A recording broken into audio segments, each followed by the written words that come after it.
Hello विद्यार्थियों, कैसे हो आप सभी। स्वागत करता हूं आपका अपने YouTube चैनल इंग्लिश मस्ती रवि के एक बेहतरीन और शानदार क्लास में। विद्यार्थियों, बहुत सारे विद्यार्थी जो हैं वो बोल रहे थे सर हेल्पिंग वर्ब और मेन वर्ब के कॉम्बिनेशन को एक बार और समझा लीजिए।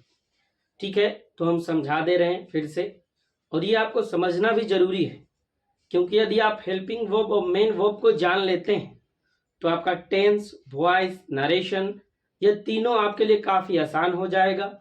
क्योंकि वर्ब में हम वर्ब के उपयोग को ही नहीं जानेंगे कि हेल्पिंग वर्ब कौन है, उसका उपयोग क्या है, मेन वर्ब कौन है, उसका उपयोग क्या है, तो फिर टेंस, वॉइस और नरेशन हमसे समझ ही नहीं पाएगा। फिर हम टेंस के स्ट्रक्चर को समझ नहीं पाएंगे, वॉइस बनाने का तरीका नहीं समझ पाएंगे। जब टेंस और वॉइस नहीं समझ पाए तो नरेशन तो उससे थोड़ा सा लेवल उसका अप है, तो समझने में आपको और भी थोड़ा सा दिक्कत कर सकता है।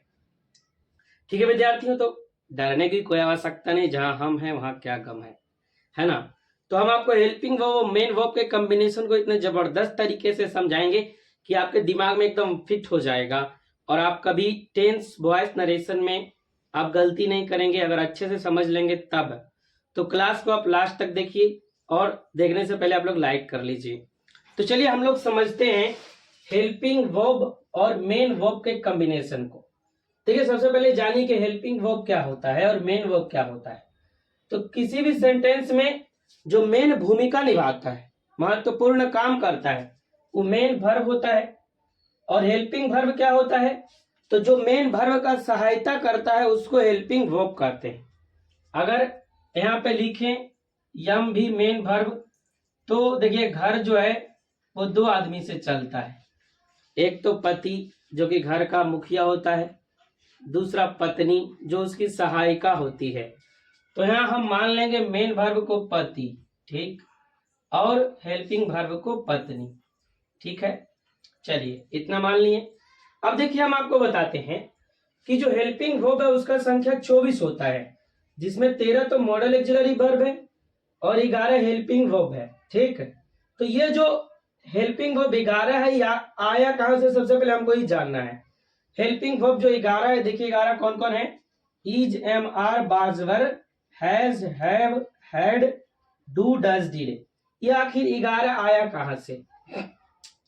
तो 11 जो आया ये 3 गो से आया। बी मतलब होता है होना, है मतलब होता है पास रखना या अधिकार में होना, और डू मतलब करना। इसका जो मेन वर्ब का रूप है उसी से ही निकला है।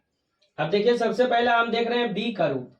तो बी का जो है ना, कोई भी मेन वर्ब होता है उसका 5 रूप होता है। आपको भी पता होगा कि मेन वर्ब जो भी होता है उसका 5 रूप होता है। तो बी यहाँ जो मेन वर्ब है जिसका मतलब होता है होना, इसका भी 5 रूप है। तो देखिए पहला रूप है एम आर बी, ठीक, दूसरा रूप है बी का बाज वर, तीसरा है बीन, चौथा है बीइंग, और पांचवा है इज। तो यहां से हमको क्या करना है, हर एक में से जो जो हम लिखे हैं इसमें से वर्ब का तीसरा और चौथा को काट देना है, हटा देना है। क्योंकि वर्ब का जो तीसरा और चौथा होता है यह मेन वर्ब के जैसे काम करता है, तो इसको हटा देंगे, ये दोनों मेन वर्ब हो जाएगा। अब देखिए हेल्पिंग वर्ब कौन कौन है, और यहाँ बी भी मेन वर्ब हो जाएगा, बी। तो यहां से देखिए निकला दो हेल्पिंग वर्ब एम आर, यहां से निकला दो हेल्पिंग वर्ब बाज वर, यहां से निकला एक हेल्पिंग वर्ब जिसको बोले इज। तो इस टोटल को हम मिला के बोले बी फॉर्म, यानी बी रूप। फॉर्म मतलब क्या होता है, रूप। तो बी फॉर्म का जो हेल्पिंग वर्ब है वो 5 गो है। कौन कौन, इज, एम, आर, बाज, वर। जिसमें से देखिए इज क्या है, तो इज V1 है, एम आर सॉरी इज क्या है, इज V5 है, एम आर जो है ये दोनों ये V1 है, बाज, वर ये दोनों क्या है, तो ये V2 है। देखिए यहां से V2 पता लगा, यहां से V1 और यहां से V5। तो बी फॉर्म में 5 हेल्पिंग वर्ब आता है, इज, एम, आर, बाज, वर। जहां इज, एम, आर जो है वो V1 V5 है और बाजवर V2 है। उसी तरीके से हैव फॉर्म का वर्ब कहां से निकलता है, तो अभी बताएं कि कोई भी जो मेन वर्ब होता है उसका 5 रूप होता है। तो उसी तरीके से हैव का 5 रूप है। तो एक निकला have, had, had, having, has. तो अभी बताएं जो V3 है और V4, इसको आपको मानना है मेन वर्ब, क्योंकि ये मेन वर्ब होता है। बचा V1 V2 V5। तो इसमें से क्या निकल गया, V1 से आया हैज, V1 से आया हैव, V5 से आया हैज और V2 से आया हैड। हैड क्या है, V2। ठीक, तो हैव फॉर्म में जो है वो 3 हेल्पिंग वर्ब हुआ, हैव, हैज, हैड। ये आपको पता लग गया कहां से आया, तो यहां से आया। ठीक, तो यहां हो गया 5 और 3 8, बचा 3 गो और। तो 3 गो कहां से आया, 3 गो डू फॉर्म से आया। डू भी देखिए मेन वर्ब है, इसका भी 5 रूप होगा, do, did, done, doing, does. अब ध्यान दीजिए, तो अभी हम आपको बताएं कि वर्ब का तीसरा और चौथा क्या होगा, ये आपका मेन वर्ब हो जाएगा। तो बचा कौन, पहला, दूसरा और पांचवा। देखिए यहां से पहला, दूसरा, सॉरी पहला, पांचवा और दूसरा। ठीक, डिड क्या है, V2 हो गया, डज V5 हो गया और डू क्या हो गया, V1।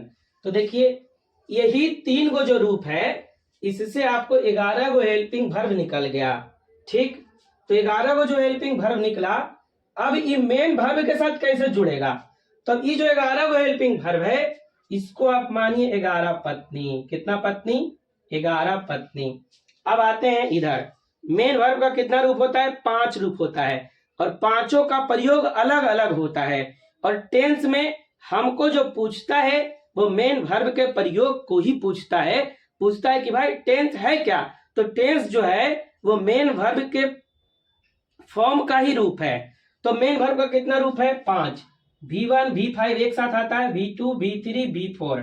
अब सबसे पहले आपको समझा दे, तो V1 होता है प्लूरल। क्या होता है, प्लूरल। V5 जो होता है वो होता है सिंगुलर। तो V1 का प्रयोग हम करेंगे I, B, U, दे के साथ। ठीक है, V5 का प्रयोग करेंगे ही, सी, इट और नेम के साथ। ठीक है, ये आपको समझ में आ गया। अब समझिएगा कि भाई 11 गो ये जो पत्नी है, इसको ही 5 पति में बांटना है, क्योंकि अभी आपको बताएं कि मेन वर्ब को आपको मानना है पति और हेल्पिंग वर्ब को मानना है पत्नी, है ना। तो भाई आप शादी तो करवाएंगे, है कि नहीं, तो चलिए शादी करवाते हैं भाई, है ना। अब ध्यान दीजिएगा, सबसे पहले आपको ये जानना है कि पांचों जो मेन वर्ब का रूप है, इसका हम प्रयोग कहां करते हैं। तो बाबू V1 और V5 का प्रयोग जो होता है, और V5 का जो प्रयोग होता है वह या तो प्रेजेंट में होगा या प्रेजेंट इंडेफिनिट में। ठीक है, अब देखिए जब V1 और V5 अफर्मेटिव में होगा, तब इसको कोई पत्नी की आवश्यकता नहीं है, मतलब इसको कोई हेल्पिंग वर्ब नहीं चाहिए। अफर्मेटिव मतलब सकारात्मक। ठीक, लेकिन V1 और V5 जैसे ही निगेटिव बनेगा और इंट्रोगेटिव बनेगा, तो ये बोले भाई भाई अब हमको न रह जाता, अब हमको भी शादी करवा दो, मतलब अब हमको भी पत्नी दो, है कि नहीं। तो बोलेंगे ठीक तुम लो, है कि नहीं। उसको भाई अब शादी करने का मन है जब किसी को, तो शादी करवा दीजिए। तो जब V1 और V5 रहेगा अफर्मेटिव में यानी सकारात्मक में, तो ये अपने साथ कोई हेल्पिंग वर्ब नहीं लेगा। लेकिन जैसे ही निगेटिव बनेगा या इंट्रोगेटिव बनेगा, ये V1 जो है वो अपने साथ डू लेगा और V5 अपने साथ डज लेगा। कैसे, क्योंकि डू भी देखिए क्या है, V1 है, तो V1 का जोड़ी V1 के साथ, डज क्या है V5, तो V5 का जोड़ी V5 के साथ। तो ये आपको समझ में आ गया कि V1 और V5 का यूज जो होता है या तो प्रेजेंट में होगा या प्रेजेंट इंडेफिनिट में। जब V1 V5 अफर्मेटिव सेंटेंस में आता है यानी सकारात्मक वाक्य में आएगा, तो अपने साथ कोई हेल्पिंग वर्ब नहीं लेगा। लेकिन जैसे ही निगेटिव और इंट्रोगेटिव बनेगा, तो इसका भी शादी करने का मन हो जाता है, तो उसका भी दुल्हन खोज देंगे। तो V1 का दुल्हन डू है और V5 का डज। ठीक, आ जाइए V2 की तरफ। तो V2 का प्रयोग जो है वह पास्ट में होता है या पास्ट इंडेफिनिट में।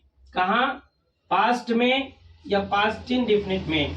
अब देखिए क्या होता है, तो V2 भी जब सकारात्मक वाक्य में आता है, अफर्मेटिव वाक्य में, तो इसके साथ कोई भी हेल्पिंग वर्ब नहीं आता है। जैसे हम प्रेजेंट इंडेफिनिट का स्ट्रक्चर बनाते हैं, तो क्या होता है, subject plus V2 plus object. अगर हम प्रेजेंट इंडेफिनिट का स्ट्रक्चर बनाते हैं, तो सब्जेक्ट प्लस V1 या V5 प्लस ऑब्जेक्ट। देखिए ये आपका पास्ट इंडेफिनिट है, तो V2 खाली आया है।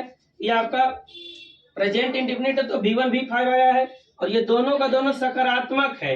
लेकिन जैसी नकारात्मक बनेगा V2 भी, ये भी बोलेगा मेरी शादी करवाओ, मेरी शादी करवाओ, तो बोलेंगे कर लो भाई, है ना। तो इसका दुल्हीन कौन है, तो इसका दुल्हीन V2 वाला का V2 ही नहीं रहेगा।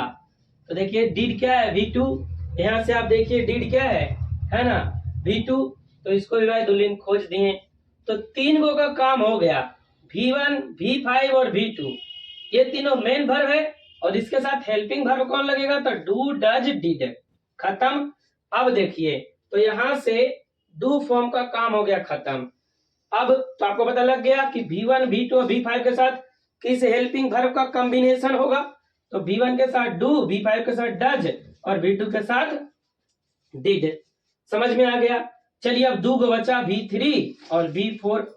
अब V3 का प्रयोग कहाँ करेंगे और V4 का प्रयोग कहाँ करेंगे, तो ध्यान दीजिए बाबू, कोई भी परफेक्ट टेंस हो, कोई भी परफेक्ट टेंस उसके साथ V3 का प्रयोग होता है। तो इधर देखिए लिखा हुआ है परफेक्ट, कोई भी परफेक्ट टेंस हो, चाहे प्रेजेंट परफेक्ट हो, चाहे पास्ट परफेक्ट हो, चाहे फ्यूचर परफेक्ट हो, सबके साथ जो है वो V3 का प्रयोग होता है। V3 जो है वो परफेक्ट टेंस में प्रयोग होता है। अब जानेंगे तो V3 को जो है वो पहली से ही पत्नी चाहिए, है ना। वो बोलेगा हम अफर्मेटिव रहे, चाहे निगेटिव, चाहे इंट्रोगेटिव, भाई हमको सहायक पहले ही दे दो, हमार शादी पहले ही करवा दो, क्योंकि है ना हम ऐसे रह ही नहीं सकते हैं, हम बिना पत्नी के नहीं आएंगे भाई, जोड़ा में आएंगे जब भी आएंगे। तो ठीक है, बोले ठीक है।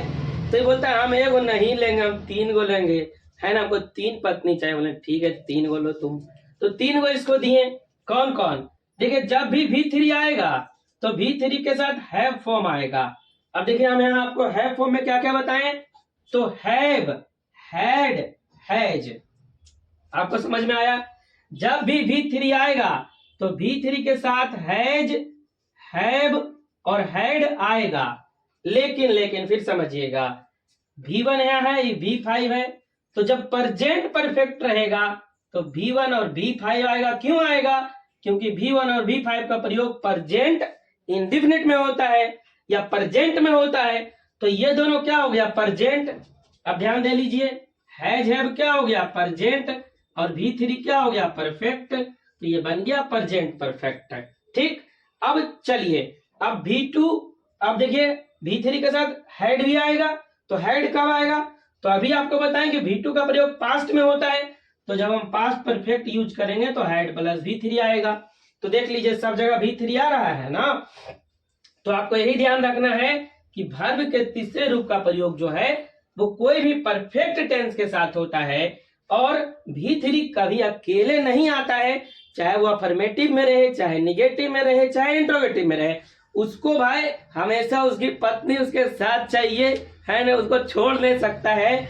और इसकी 3 पत्नी है, हैव, हैज, हैड, जिसमें प्रेजेंट में इसकी 2 पत्नी है, हैज और हैव, और पास्ट में 1 पत्नी है, हैड, ठीक। चलिए आगे आते हैं V4 की तरफ। V4 जो है इसका प्रयोग कोई भी कॉन्टिन्यूअस टेंस के साथ होगा। किसके साथ, कोई भी कॉन्टिन्यूअस टेंस। अगर यहाँ हम लिखें V4 तो इसका प्रयोग कोई भी कॉन्टिन्यूअस टेंस, चाहे आप प्रेजेंट कॉन्टिन्यूअस ध्यान दीजिए, पास्ट कॉन्टिन्यूअस या फ्यूचर कॉन्टिन्यूअस, ठीक। अब ध्यान दीजिए तो V4 भी V3 ये जैसन है। ये भी बोलता है भाई हम रहेंगे सकारात्मक, नकारात्मक, या हमको प्रश्न पूछने का काम करो, पहले हमारी शादी करवाओ, लेकिन हमको 3 गो नहीं चाहिए, हमको चाहिए 5 पत्नी। कितना, 5। तो बोले ठीक है भाई तुम 5 गो लो, है ना। तो इसको 5 गो दिए। कौन कौन, तो बी फॉर्म पूरा इसको दे दिए, इज हमार बाजवर। V4 के साथ कौन आता है, बी फॉर्म आता है, तो बी फॉर्म इसको पूरा का पूरा दे दिए, है ना। बी फॉर्म में इज हमार बाजवर आता है। देखिए आपको यहाँ भी हम लिखे बी फॉर्म में इज हमार बाजवर। तो ध्यान दीजिए, तो इज क्या है, वर्ब का 5वां रूप, एम आर वर्ब का पहला रूप, और वर्ब का पहला और 5वां का प्रयोग कहाँ होगा, प्रेजेंट में। तो आपको अगर बनाना है प्रेजेंट कॉन्टिन्यूअस, तो ये देखिए हो गया कॉन्टिन्यूअस, और प्रेजेंट में क्या होता है, इज एम आर, ये बन गया आपका प्रेजेंट कॉन्टिन्यूअस। आपको बनाना है पास्ट कॉन्टिन्यूअस, तो कॉन्टिन्यूअस में V4 तो आएगा ही, और बाज वर्ब का प्रयोग कहाँ होता है, V2। बाज वर्ब क्या है, V2, और V2 का प्रयोग कहाँ होगा, पास्ट में, तो ये हो गया पास्ट, ये हो गया कंटिन्यूअस, पास्ट कंटिन्यूअस। तो देखिए वर्ब का जो मेन रूप है ना, मेन वर्ब का रूप है और हेल्पिंग वर्ब, तो इसका कॉम्बिनेशन ऐसे ही होता है ना। V1 जो है और V5, तो V1 के साथ हेल्पिंग वर्ब डू आता है, V5 के साथ आता है डज, V2 के साथ आता है डिड। ये तीन का हो गया काम तमाम, इधर तीन पति का काम तमाम। बाकी तीन पत्नी को लेता है V3 हैव हैज हैड, और 5 को लेता है V4 इज एमर बाज वर्ब। तो इस तरीके से आपका मेन वर्ब और हेल्पिंग वर्ब दोनों जुड़ता है। इस तरीके से क्या होता है, मेन वर्ब और हेल्पिंग वर्ब जुड़ता है, जिसको आपको पूछा जाता है टेंस में। आप जब भी टेंस बनाइएगा तो आपको ये सभी देखने को मिलेगा, ठीक है। तो हम जाने 11 गो हेल्पिंग वर्ब का 5 गो मेन वर्ब के रूप से कैसे कैसे हम जोड़ेंगे। इसके अलावा जानिए मॉडल एक्सिलरी वर्ब, काहे कि आपको बताएं हेल्पिंग वर्ब टोटल 24 होता है, 11 गो हेल्पिंग वर्ब और 13 गो मॉडल एक्सिलरी वर्ब। अब देखिए मॉडल एक्सिलरी वर्ब कौन कौन होता है, तो can, could, shall, should, will, would, may, might, must, use to, how to, need not और डेयर नॉट। अब एक चीज आपको ये ध्यान रखना है कि जब भी मॉडल एक्सिलरी वर्ब इसमें से कोई भी आ जाएगा, उसके बाद हमेशा वर्ब के पहले रूप का प्रयोग होता है। क्या होता है, कोई भी मॉडल एक्सिलरी वर्ब आएगा उसके बाद हमेशा वर्ब के पहले रूप का प्रयोग होता है। और एक बात और जानिए, क्या कि डू, डज, डिड जब हेल्पिंग वर्ब के रूप में प्रयोग होगा तो इसके साथ बाबू नॉट तो रहेगा ही, है ना, क्योंकि निगेटिव में ही हेल्पिंग वर्ब बनता है। क्योंकि अभी बताएं कि जब V1 का निगेटिव बनेगा तो हेल्पिंग वर्ब के रूप में डू आएगा, जब V5 का निगेटिव बनेगा तो हेल्पिंग वर्ब के रूप में डज आएगा, जब V2 का निगेटिव बनेगा तो हेल्पिंग वर्ब के रूप में डिड आएगा। तो जहां भी डू, डज, डिड के बाद नॉट दिखे तो डू, डज, डिड हो गया हेल्पिंग वर्ब, और इसके बाद हमेशा V1 आता है। उसी तरीके से आप यदि इसका इंट्रोगेटिव बनाते हैं, यस नो क्वेश्चन है, WH क्वेश्चन वर्ड, तो वहां भी इसी तरीके से प्रयोग होगा, do, does, did plus subject और प्लस V1, ठीक है।